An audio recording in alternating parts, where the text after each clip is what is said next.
আসসালামু আলাইকুম, কেমন আছেন সবাই? আর একটু ভিডিও নিয়ে আসলাম আপনাদের সামনে। আজকে আমি কুমড়ো বড়ি দিয়ে রুই মাছ দিয়ে আলু দিয়ে রান্না করব। কে কে পছন্দ করেন এই কুমড়ো বড়ি?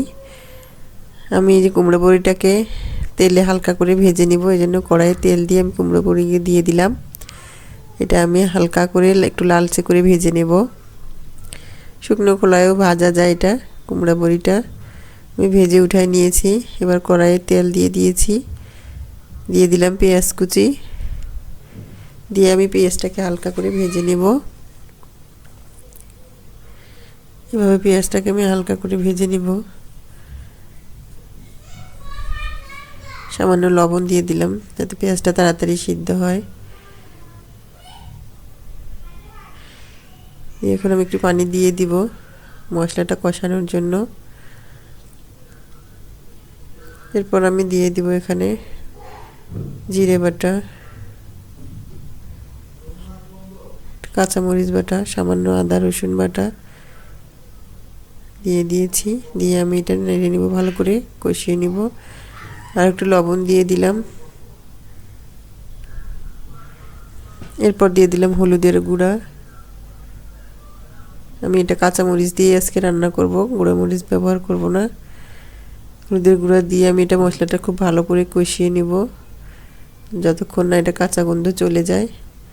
এরপর আমি অল্প পরিমাণে আলু দিয়ে দিয়েছি এখানে। আলুটাকে দিয়ে আমি ভালোভাবে কষিয়ে নিব মশলার সাথে। আমি আলুটা ভালোভাবে কষিয়ে নিয়েছি। এখানে আমি মাছগুলো দিয়ে দিব। আমি আজকে মাছ কাঁচা রান্না করব, ভেজে রান্না করব না। এতে এই মাছের একটা স্বাদ আছে, অন্যরকম ফ্লেভারটা ভালো লাগে বড়ির সাথে, কুমড়া বড়ির সাথে।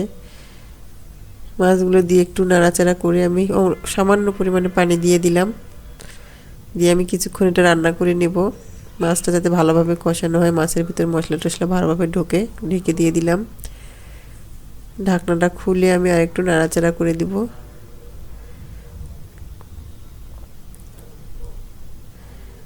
এরপর আমি এখানে কুমড়ো বড়িগুলো দিয়ে দিলাম, কারণ এটা পরে দিলে সিদ্ধ হইতে যাবে না। এটা আমার কেনা কুমড়ো বড়ি। এবার আমি মাছের সাথে একটু মিশিয়ে নিয়ে আমি এখানে ঝোলের পানি দিয়ে দিব।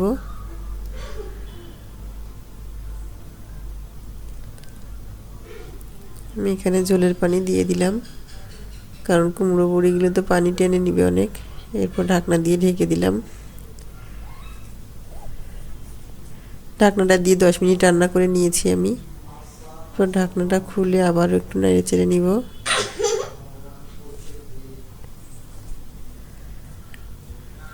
আবার ঢেকে দিয়েছিলাম।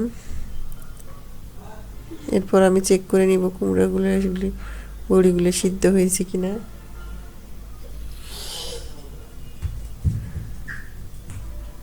একটু চেক করে নিয়েছি, সিদ্ধ হয়ে গেছে। রান্নাটা আমার প্রায় কমপ্লিট।